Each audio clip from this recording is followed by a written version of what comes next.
Now, I want to ask you a question, and I want you to actually think about it before you answer. You've been working for 20, maybe 30 years. You've been doing everything right. You've been contributing to your 401k, maxing out your IRA, investing consistently. You've been watching the balance grow.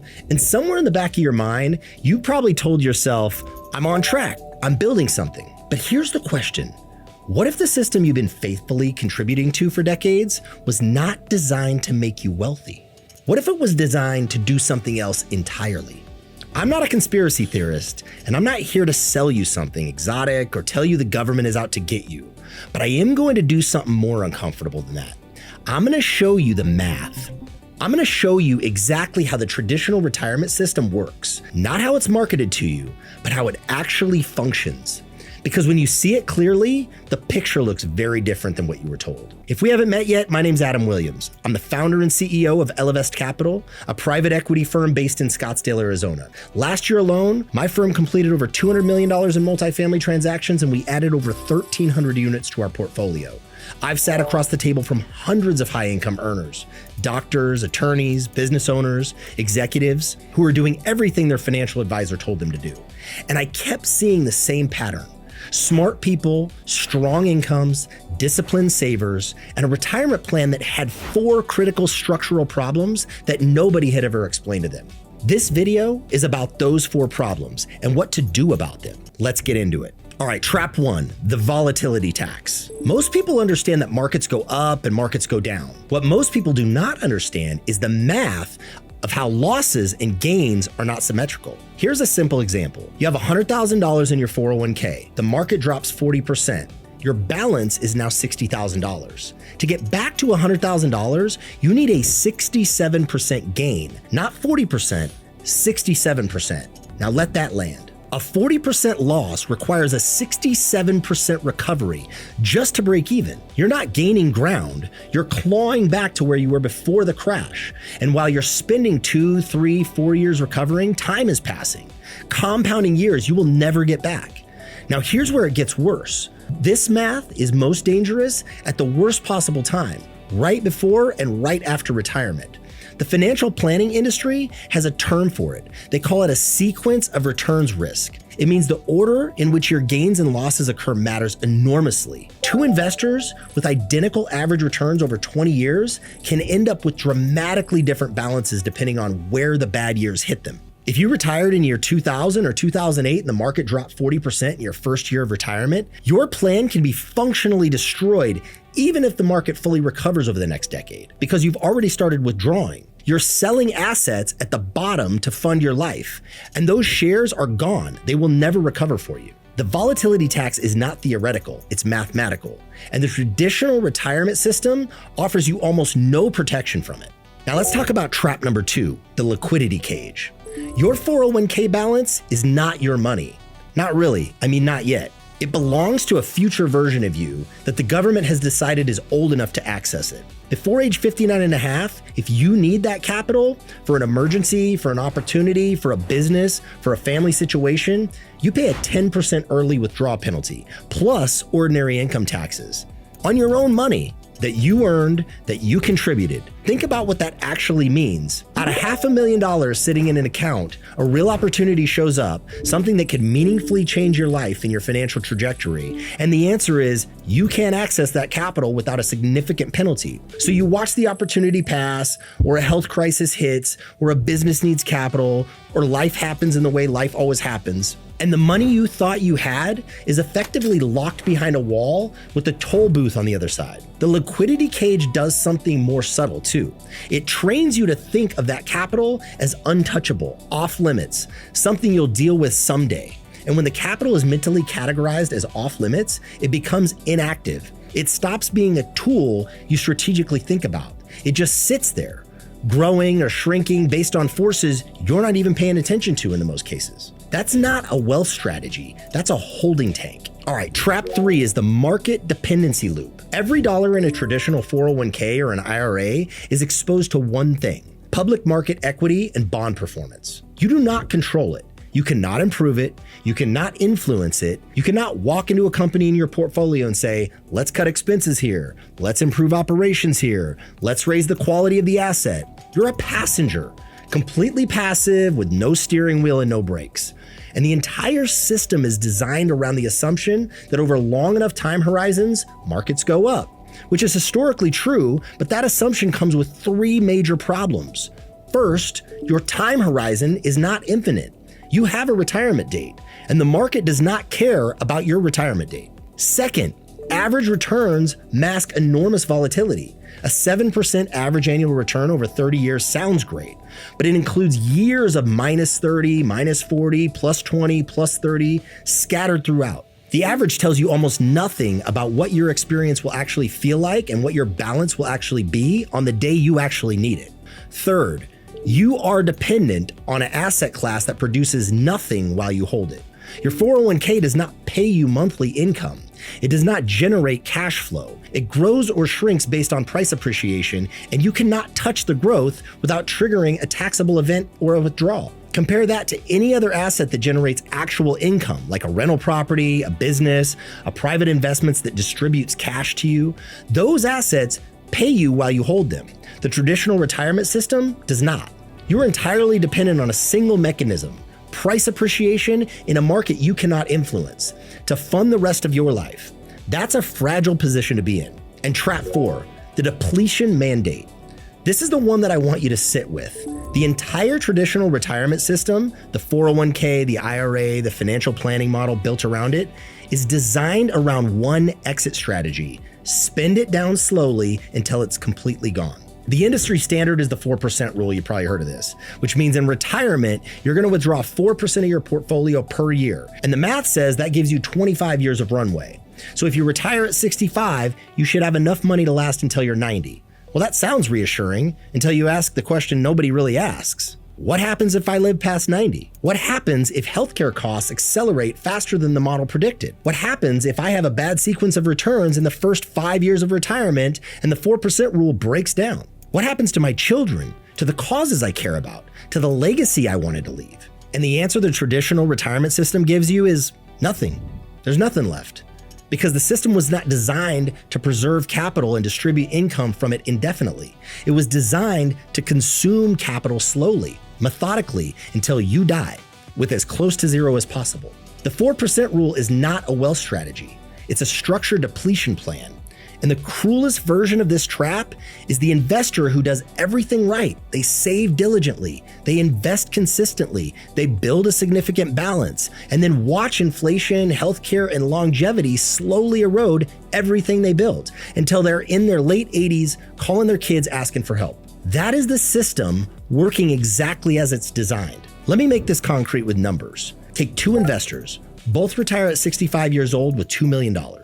Investor A is in a traditional 401k structure. He follows the 4% rule. He withdraws $80,000 per year. In year one of his retirement, the market drops 35%. His portfolio drops to $1.3 million, but he still needs that $80,000 to live. So he withdraws his $80,000 from his $1.3 million portfolio, and now he's withdrawing 6.1%. Not 4%. The math is already broken, and the portfolio has to recover not just from the market drop, but from the market drop plus the ongoing withdrawals. It often never fully does. By his mid-80s, Investor A is running out of money. The balance is dropping faster than he expected. He cuts expenses, he gets anxious, he calls the kids, and there's nothing to pass on. There's nothing to leave, just the slow burn of watching the numbers go down. Now look at Investor B. Same age, 65 years old, same $2 million, but she has structured her capital differently. She has built income-producing assets, assets that pay her monthly, assets that do not require her to sell anything to generate income. Her lifestyle is funded by what the capital produces, not by the capital itself. The market drops 35%, but her income does not drop 35% because her income is not tied to price appreciation.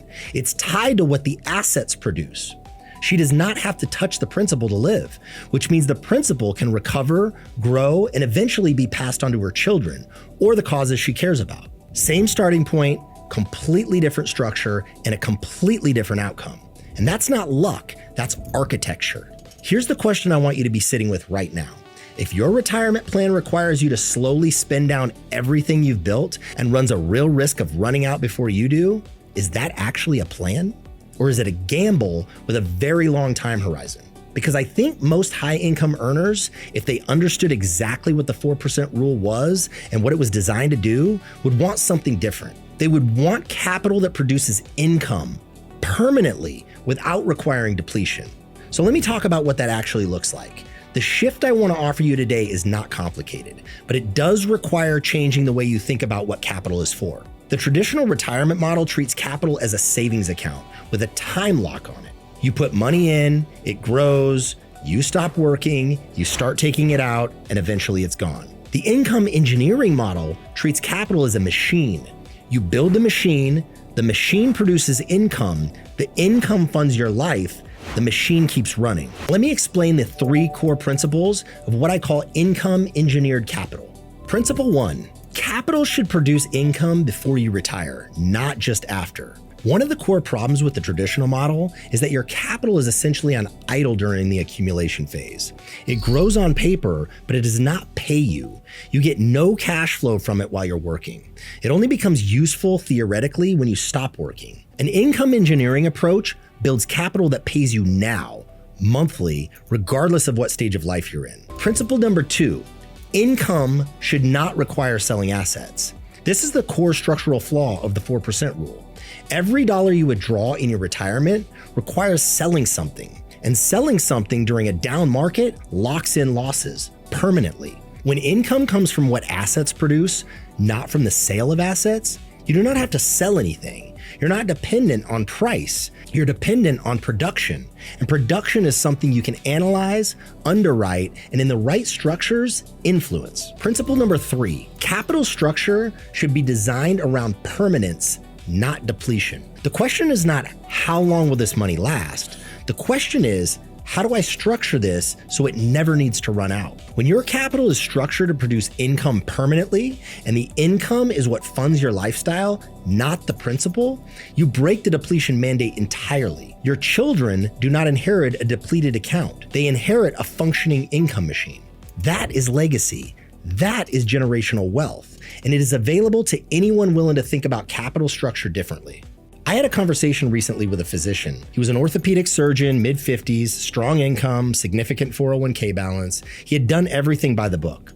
And when I walked him through the 4 traps, his first response was, okay, but I've been doing this for 25 years. Are you telling me I've wasted 25 years? I told him no. I said, you did not waste 25 years. You built capital, and that part is real. The balance is real. But what we're talking about now is what do you do with it from here?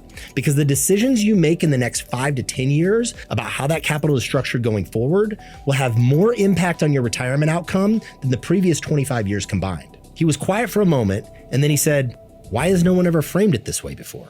And honestly, that's the question I get more than any other. The answer is that most financial advisors are not paid to think about structure. They're paid to manage assets within a system. And when you're inside the system, you do not question the design of that system. You just optimize within it. This is not a criticism on financial advisors. Most of them are doing exactly what they were trained to do. But the training itself has blind spots, and those blind spots cost people, real people with real money, a significant portion of the wealth that they worked their entire lives to build. The surgeon went home that night, and he came back 2 weeks later. He had thought about it carefully, he asked different questions, and he made different decisions. He told me later it was the most important financial conversation he had ever had. I want to give you a framework for evaluating whether your current capital structure is set up to build actual wealth or just accumulate a number that gets slowly spent down. I call it the income test. 4 questions, 4 letters. Now, I stands for income. Is it producing income right now? Not someday, not when you retire. I'm talking about right now, today. Is this capital paying you while you hold it? If the answer is no, you have a savings vehicle, not an income vehicle. And savings vehicle have their place, but they're not a retirement income strategy on their own. N stands for non-correlation. Is it non-correlated to public markets? If your retirement balance moves in lockstep with the S&P 500, you are fully exposed to the volatility tax and the market dependency loop. Non-correlation does not mean immunity from risk, but what it does mean is your income and your capital value are not entirely dependent on what happens in Wall Street on any given day. C stands for capital. Can you access the capital if you need it right now? See, liquidity matters, not just for emergencies, but for optionality. Wealth is not just about what you have, it's about what you can do. And if your capital is locked behind penalties and time restrictions, it's limiting your options even when everything is going well. O stands for outlast. Does your income outlast you? This is the depletion mandate question. Is the asset designed to be consumed over time, or is it designed to produce income indefinitely? And the difference between those two designs is the difference between leaving a legacy and leaving nothing. M stands for management. Is it managed by people with aligned interests? This is the one most investors skip. Who is responsible for this capital? What are their incentives? Are they paid to accumulate assets under management regardless of your outcome, or are their interests directly tied to yours? E stands for education. Is it educating you or keeping you in the dark? The best capital structures are transparent. You understand what you own, how it produces income, what the risks are, and what the conditions are for success. If you cannot answer the basic questions about how your retirement capital actually works, that is a structural problem we're solving. So run your current capital structure through the income test, not to feel bad about what you built, but to understand where the gaps are and what you might do differently from here on out. Now, I want to tell you something personal. I spent a long time believing that the traditional path was the right path because smart people around me were walking it. Max out your 401k, diversify, stay the course, and trust the process. And I followed it. For a while, I did. But I kept coming back to one question that I could not get a satisfying answer to. If this plan works perfectly, if I do everything right, if the markets cooperate, if the math holds up, what actually happens at the end? And when I traced the answer honestly, it always came back to the same destination. Spend it down slowly until there's nothing left. I didn't want that. Not for myself, not for my wife, not for our kids. I wanted something that produced income permanently, something that would still be running after I was gone, something that I could point to and say, this is what we built. This is what we're leaving behind. And that realization did not happen overnight. It took years, it took experience. It took sitting across from enough investors in enough situations to understand that the traditional system is not a wealth building system. It's a wealth accumulation and wealth depletion system, two very different things. The investors I respect most, the ones who have built something real, something durable, something that will outlast them, are not the ones with the biggest 401k balance. They're the ones who figured out how to make their capital work continuously without requiring depletion. That is what I want for you. There are two types of investors. There's the hope-based investor, the one who contributes faithfully, watches the balance, trusts the market, and hopes that everything works out. The math holds, that the sequence of returns is kind, that the balance lasts long enough, and that there's something left at the end. But hope is not a strategy. Hope is posture. And then there's the income engineering investor, the one who asks different questions.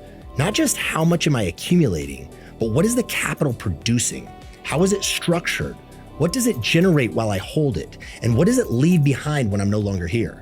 The income engineering investor is not smarter. They're not luckier. They're just asking better questions earlier and then building their capital structure around the answers to those questions. You can be either investor. The four traps do not disappear, but they are avoidable when you can see them. And the first step to avoiding them is exactly what you did today. You start asking different questions. If this video shifted something for you, if you're sitting there wondering whether your current retirement plan has one or more of those four traps built into it, I want to invite you to have a real conversation.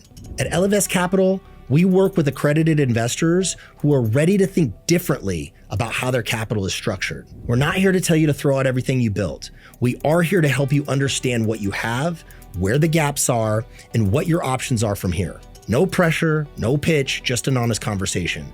The link to book a call with our team is in the description below. We'll take the time to understand where you are, what you're building toward, and whether what we do makes sense for your situation. And if you're not quite ready for that conversation, if you want to keep learning first, subscribe to this channel. We publish new videos every week on how to think about capital, income, and building wealth that actually lasts. I'll see you on the next one.